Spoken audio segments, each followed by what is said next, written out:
Hello, Big Show nerds. We are in a rush today so that I can get this up in time, but this is your Nerd News Headlines. You're watching the Big Show Entertainment Network. I am Dustin, and this is an intro.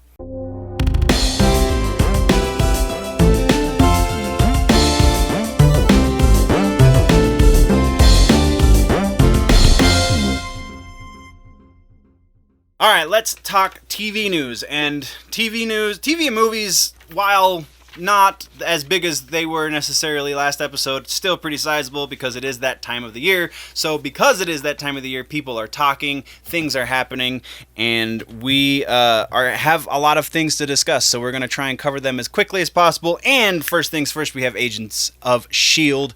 It seems that in the final season of Agents of S.H.I.E.L.D., there is a rumor that Hailey Atwell and her Agent Carter castmates are going to be making an appearance, or appearances. The rumor was not specific, but according to the rumor, we will be seeing them in this final season, and I feel like the better option would have been to include Samuel L. Jackson because, he is the director of S.H.I.E.L.D., so why would you not have...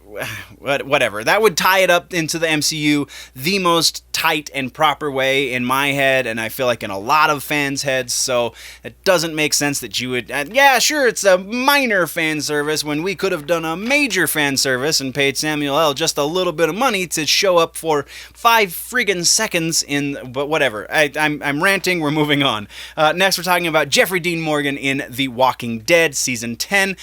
We are getting teases from Jeffrey Dean Morgan. So some of the fans, a fair contingent of the fandom, was thinking that based on the trailers we've got so far for The Walking Dead that do include Negan, that we're going to be getting a redemption arc in Season 10 for Negan. But Jeffrey Dean Morgan says otherwise. He was talking to comicbook.com, says this is not going to be Negan's redemption arc. It doesn't necessarily sound like the writers are going to give Negan a proper redemption arc because Negan is Negan, and I'm excited to see what exactly happens in the next season. Next, we're talking about the Spider-Verse, and no, not the animated movie, but the cinematic Spider-Verse at large. Phil Lord and Chris Miller, who directed the Spider-Verse movie, are being brought in by Sony to develop live-action TV series for the 900 properties that they have from the Marvel Cinematic Universe. So all of the spider-related stuff, they're developing, not all 900. Let's be quite frank. It's not going to be that extensive, but some of the larger names, they're going to be developing live-action series for them, streaming series very likely, which is kind of goes in the face of what we've talked about in the past, in that because we knew they were going to be doing this, Sony was going to be doing this, we figured that it was based on the Spider-Verse universe, if you will.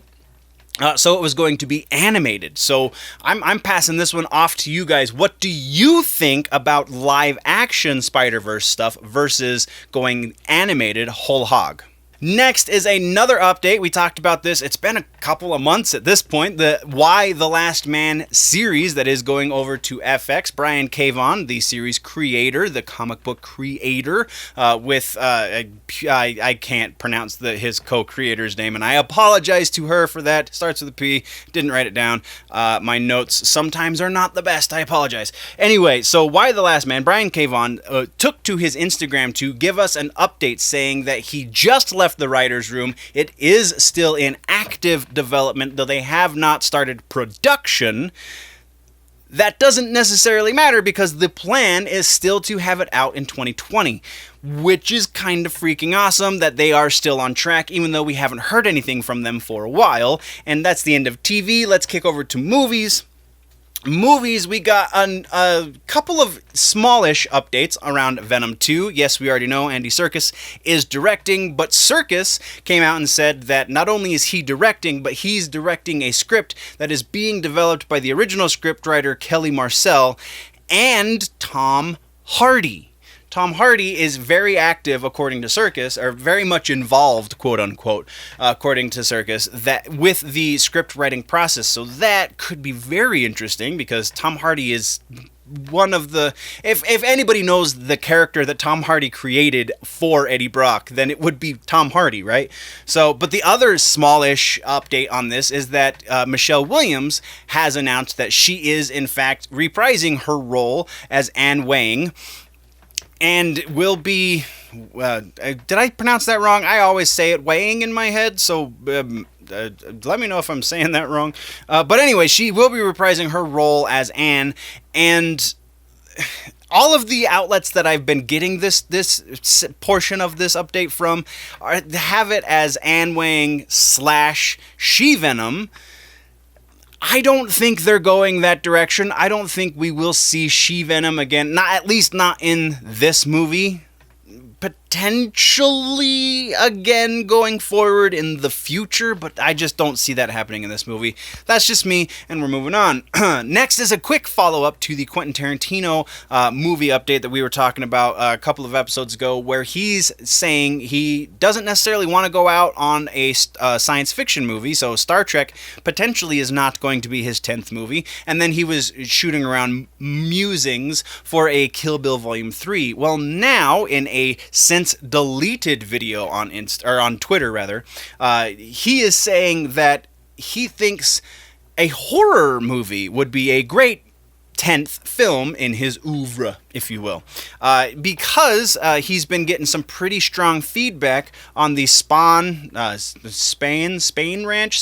I don't know how to pronounce that, the sequence from his Once Upon a Time in Hollywood film that kind of plays out like the Texas Chainsaw Massacre, but with a budget, which is what his editor said to him. He said that that is Texas Chainsaw Massacre, only with a budget. So Tarantino just might forego both of the previous options that we were putting on the table and go straight into horror for his final movie, which would be also very interesting to see Tarantino's take on horror. Next, we're talking about a new trailer. Addams Family, the new animated movie, dropped a trailer, and it gives us a little bit more of the conflict from the plot in that they are moving from their wherever the original series happened to New Jersey. I don't know, that seems interesting. Seems a little weird, but we're moving on. Next is some other rumblings in Hollywood around other Warner Brothers properties in Batgirl and Supergirl. Heroic Hollywood is reporting that in spite of recent updates around potential Supergirl and like rumor things that are gaining more traction, because there's been apparently some stuff that's come out that they are shooting for a development phase starting in 2020 for Supergirl.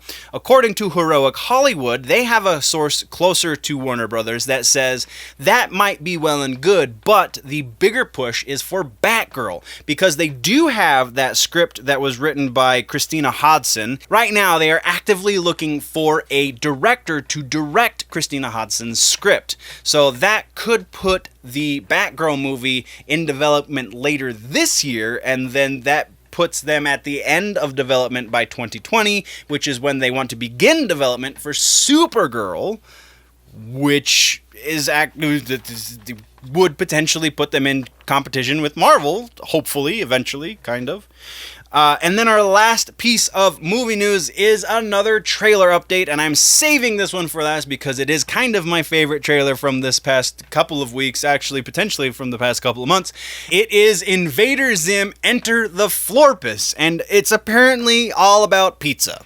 And I'm just going to leave it at that. That does it for this episode of Headlines Nerds. Thank you for watching me twice weekly give you all of the news in TVs and movies. For a more in-depth conversation on these nerdy bits, plus much more, you can join me on my personal YouTube channel, Generally Nerdy. But don't forget to like, subscribe, and share on all of the Big Show Entertainment Media platforms, and tune in next time for all that's happening across the nerd world.